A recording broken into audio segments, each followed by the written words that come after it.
नहीं एडिट नहीं, फाइनल कीजिए। मैं दिनेश श्रीवास्तव, आप देख रहे हैं आपका अपना एडी लाइफ। हमारे साथ विधायक दशरथ गरगाई जी हैं जो राजखासुआ के विधायक हैं, और सबसे बड़ी चीज़ कि वह विधायक जो बहुत अधिक फेमस हो चुके थे कि उस शख्स को हराकर उस क्षेत्र में चुनाव जीते थे। लेकिन अभी जिस जगह समय हम खड़े हैं वह फिर वही समय आ गया कि क्या विधायक जी फिर 2024 का चुनाव में क्या इतिहास बनाएंगे। लेकिन उससे पहले कुछ परिचय और कुछ विकास की बातें उस क्षेत्र के बारे में। नमस्कार विधायक जी। एडी लाइव को मेरी धन्यवाद। बताइए सर, सवाल ये है कि राजखासुआ में क्या क्या काम हुआ आपके विधायकी काल में अभी तक? क्योंकि हमने तो ऐसे कई एक क्षेत्र में राज्य सरकार के द्वारा संचालित योजनाएं, जैसे एक तो हम सभी माननीय विधायकों को निधि मिलती है, विधायक के निधि के द्वारा कार्य किया जाता है। फिर राज्य संपोषित योजना के तहत कार्य होती है। फिर आपका आरसीडी के द्वारा कार्य होती है। ऐसे कई एक सरकार के द्वारा जन कल्याणकारी योजनाएं जो चलती है उसको मैं अपने विधानसभा क्षेत्र में निरंतर चला रहे हैं, चल रही है, आगे भी चलेगी। सर, उस क्षेत्र में बहुत से इंडस्ट्री है और सबसे अभिजीत स्टील, क्या उसको खोलने के लिए, उसमें रोजगार पाने के लिए, और क्या उसमें जो जमीन अधिग्रहण हुआ था उसके ऊपर कुछ बात हुआ है सर? चूँकि अभिजीत स्टील एक ज्वलंत ये मुद्दा है। राज्य के पूर्व मुख्यमंत्री और भारत सरकार के केंद्रीय मंत्री खूंटी लोकसभा क्षेत्र के माननीय सांसद अर्जुन मुंडा जी के अथक प्रयास से अभिजीत स्टील जैसे कंपनी को खरसवां विधानसभा क्षेत्र में स्थापित करवाने का काम किया। परंतु हम दुर्भाग्य कहेंगे, आज अभिजीत स्टील कंपनी वो समय आज बनकर अपूर्ण रहा और अब तक वो चालू नहीं हो पाया, क्योंकि उस क्षेत्र के लोग जो रैयतदार हैं, ज़मींदाता है, जो ज़मीन दिए थे, उनको काफ़ी आशाएं थी, उम्मीद थी कि हमारे क्षेत्र में कंपनी आई है, कंपनी यहाँ रोज़गार देगी। इस उद्देश्य के साथ लोग ज़मीन दिया था।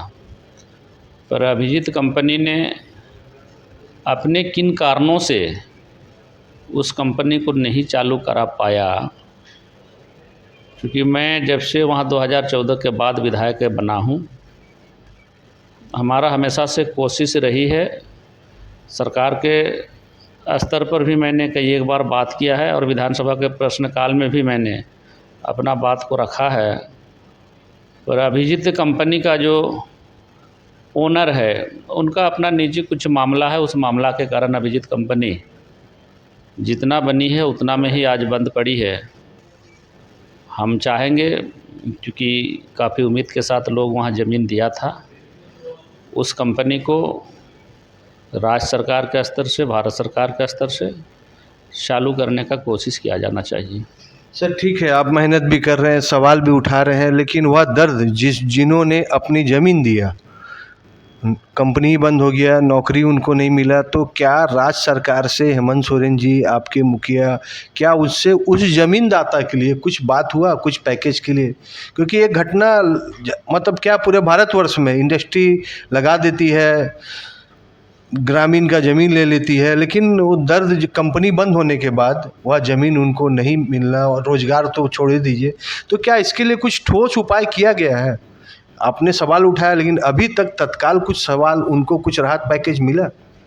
क्योंकि अभिजीत कंपनी केवल सरायकेला जिला के खरसवां में ही नहीं, झारखंड में चतरा जिला में भी अभिजीत कंपनी है। उसमें बात होगा सर। अभी जो आपके क्षेत्र में जो ज़मीन जिसको, उनको क्या अभी राहत पैकेज मिला? नहीं, अभी तक वैसे कोई सरकार की तरफ से उनको पैकेज नहीं मिला है। इसके लिए लेकिन आपने कोशिश किया था, विधानसभा में सवाल उठाया था। नहीं, हमने तो अभिजीत कंपनी को चालू करवाने के लिए क्वेश्चन किया था। अभिजीत कंपनी का जो ये मामला है उनका बैंक से मामला है। अभिजीत कंपनी का जो ओनर है उनका बैंक के साथ में एक मामला जो है, उस मामला के कारण कंपनी अगर काम करती है तो आगे सरकार उसको सहयोग करेगी कंपनी चलाने के लिए। ठीक है सर, अब बात होता है कि सर रोजगार, क्योंकि उस क्षेत्र में आज भी रोजगार की कमी है और इंडस्ट्री का पूरी तरह जाल बिछा हुआ है। आरएसबी ग्रुप है, बहुत सा ग्रुप वहाँ पर है, आदित्यपुर औद्योगिक क्षेत्र से जुड़ा हुआ है। तो क्या अभी झारखंड सरकार 75% स्थानीय लोगों को नौकरी देने का प्रस्ताव जो लाया है, क्या उस क्षेत्र के ग्रामीण को क्या उसमें रोजगार मिल रहा है? क्योंकि सरकार ने जितने भी इस राज्य में, जैसे सरायकेला ज़िला जो आदित्यपुर इंडस्ट्रियल एरिया है, ये एशिया महादेश में पहला स्थान रखती है। हजारों यहाँ औद्योगिक उद्योग लगाए हैं, जिसमें हमारे खरसवां विधानसभा क्षेत्र में भी अभी औद्योगिक कार्य धीरे धीरे बढ़ते जा रही है। और सरकार ने निजी कंपनी, जो जितने निजी औद्योगिक घराने अपने छोटे बड़े कंपनी जो स्थापित किए हैं, वहाँ स्थानीय बेरोजगार युवक युवतियों को 75% 40,000 से नीचे की नौकरी में देने का एक नियम बनाई है। 12 सितंबर 2022 से ये नियम राज्य में प्रभावी है। चूँकि इसका मॉनिटरिंग जिला स्तर पर डीसी साहब कर रहे हैं और हमारा हमेशा से जिला के उपायुक्त साहब के साथ में दूरभाष के माध्यम से संपर्क बनाए हुए हैं और हम इसका स्वयं से मॉनिटरिंग कर रहे हैं।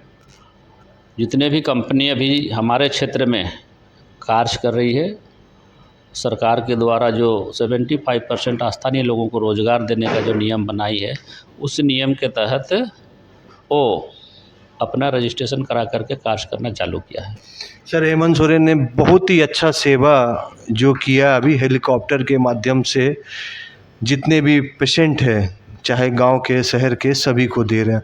तो यह हमारे हेल्थ सिस्टम में कितना फ़ायदेमंद हो, खास करके उस दूर दराज जो क्षेत्र है। पहले ऐतिहासिक कदम हुआ और आपकी सरकार, आपके सहयोग, सभी के सहयोग से यह हुआ। तो यह कदम कितना फ़ायदेमंद है पूरे झारखंड राज्य के लिए? क्योंकि सरकार तो आम जनों के लिए जो वैकल्पिक व्यवस्था एयर एम्बुलेंस का भी जो कर रखी है, तो इसका लाभ हम सबों को किस प्रकार से लेना है, यह हमारा भी कोशिश होना चाहिए, हम सबों को भी प्रयास होना चाहिए। क्योंकि सरकार ने आपको सुविधा देने के लिए काम की है, हम उस सुविधा को हम किस प्रकार से ले पाएंगे, इसका स्वयं से हम लोग को कोशिश करना चाहिए, प्रयास करना चाहिए। मैं राज्य के ऊर्जावान युवा मुख्यमंत्री हेमंत सोरेन को मैं धन्यवाद करूंगा और उनका मैं व्यक्तिगत निजी तौर पर आभार करूंगा, क्योंकि कोरोना जैसे वैश्विक महामारी बीमारी विश्व के साथ साथ में देश में और देश के साथ साथ में राज्य में जो प्रभावित करने का काम किया। इस कोरोना जैसे वैश्विक महामारी बीमारी में कई के राजनेता, समाजसेवी उस समय अपना जान को गंवाने का काम किया है। तो ऐसे विकट परिस्थिति में राज्य के युवा मुख्यमंत्री कोरोना जैसे बीमारी को किस प्रकार से सामना किया, ये सर्वविदित है और हम सभी लोग जानते हैं। तो इसलिए धीरे धीरे अभी कोरोना निष्क्रिय होते गई और सरकार ने विकास का काम को आगे बढ़ाने का प्रयास कर रही है। और विकास के काम को आगे बढ़ाने के साथ साथ में राज्य के बेरोजगार युवक युवतियों को हम किस प्रकार से रोज़गार दे पाएंगे, इस पर भी काफ़ी गंभीरता के साथ सरकार विचार करके कदम आगे बढ़ा रही है और बहुत जल्द रोज़गार का सृजन इस राज्य में राज्य के युवा मुख्यमंत्री हेमंत सोरेन ने द्वार खोल रही है। एडी लाइव का वीडियो को लाइक कीजिए, चैनल को सब्सक्राइब कीजिए। एडी लाइव की पूरी टीम की ओर से सभी को धन्यवाद। जोहार।